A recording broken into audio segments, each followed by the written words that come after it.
Hi friends, welcome back to our channel.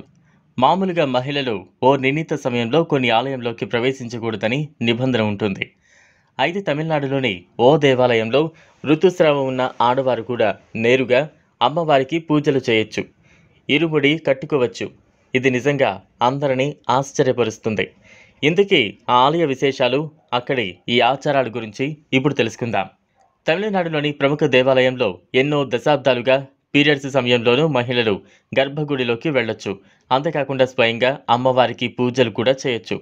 అదే male మరువత్తూర్లో ఉన్న ఆరుల్మిగు ఆది పరాశక్తి పీఠం. దీనినే ఆది పరాశక్తి సిద్ధార్ పీఠం అని కూడా అంటారు. ఈ ఆలయంలో ఋతుస్రావాన్ని అపవిత్రంగా పరిగణించరు. ఈ ప్రక్రియను మహిళలో జరిగే ఒక సహజమైన ప్రక్రియగానే భావిస్తోంది. అందువల్లే మహిళలకు ఆ సమయంలో కూడా దేవాలయంలోకి ప్రవేశం కల్పిస్తారు.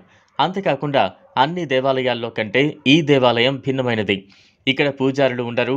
మహిళలు ఎప్పుడైనా వెళ్ళి స్వయంగా అమ్మవారికి పూజలు నిర్వహించవచ్చు. ఇక్కడ కుల మతాల పట్టింపు లేదు. ఏ కులం వారైనా మతం వారైనా ఎప్పుడైనా వచ్చి అభిషేకాలు నిర్వహించుకోవచ్చు. క్రీస్తు శకం 1966లో బంగారు అడిగళర్ ఈ ఆలయాన్ని నిర్మించాడు. అన్ని మతాల వారికి ఆలయంలో ప్రవేశం ఉంటుంది. నేరుగా అమ్మవారికి అభిషేకం చేయొచ్చు. అంతేకాకుండా ఆధ్యాత్మిక ప్రవచనాలు కూడా చేసేవారు. ఈ ప్రవచనాలకు ఆకర్షితులైన ఎంతోమంది ఆది పరాశక్తి ప్రార్థన పేరుతో సంఘాలను ఏర్పాటు చేసుకున్నారు. తమిళనాడులోనే కాకుండా ఆంధ్రప్రదేశ్, కర్ణాటకలో కూడా ఈ సంఘాలు ఉన్నాయి. ఈ సంఘంలోని సభ్యులు అంతా ఏడాదికి ఒక్కసారైనా ఈ ఆలయాన్ని సందర్శిస్తూ ఉంటారు.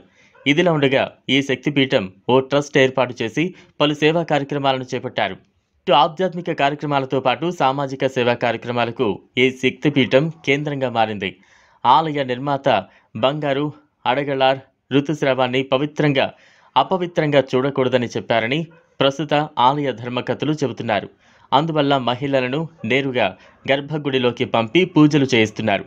అంతేకాకుండా ఈ ఆలయంలో సమానత్వం గురించిన సూక్తులు, సందేశాలు కనిపిస్తాయి. ముఖ్యంగా లింగ సమానత్వంతో పాటు కుల మత సమానత్వం కూడా కనిపిస్తూ ఉంటుంది. ప్రతి ఒక్కరిని ఒక శక్తిగా పరిగణిస్తారు. ఇక్కడ 21 మంది సిద్ధులు జీవ సమాధి చెందారని చెబుతారు. ఇందులో మహిళలు కూడా ఉన్నారు. ఇక్కడ సప్తకన్ని ఉపాలయం కూడా చూడదగినదే.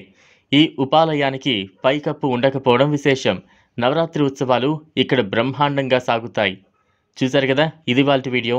ఈ వీడియో కనుక మీకు నచ్చినట్లయితే లైక్ చేయండి, షేర్ చేయండి, ఛానల్ను సబ్స్క్రైబ్ చేసుకోండి.